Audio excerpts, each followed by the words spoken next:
النهارده نعمل احلى فراخ سوري، والسر في معلقه واحده بس. قبل اي حاجه هنسمي الله ونصلي على الرسول عليه افضل الصلاه والسلام. صغيره بقى من الملح والفلفل بتاعنا والكاري والكركم والزعتر والبابريكا والبصل والثوم البودر وشويه خل بقى. والسر في المعلقه دي معلقه الطحينه الصغيره يا جماعه، هتودي التتبيله بتاعتك في حته تانية. بتاعتنا بقى هتكون كده شبه المعجون شويه. هتمسكي بقى الفرخه بتاعتنا، طبعا هتكوني منضفاها بشويه ملح وشويه ليمون وغسلها كويس جدا.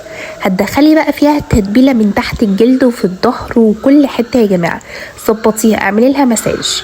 وبعد كده هاتي صينيه وحطي فيها الفرخه بتاعتك، وروحي بلي ورق زبده لو انت بتستعملي الورق الابيض ده قبل ما تحطيه على الفرخه علشان ما يلزقش في الفرخه. وبعد كده لفيها بورق فويل من غير ولا ميه ولا اي حاجه.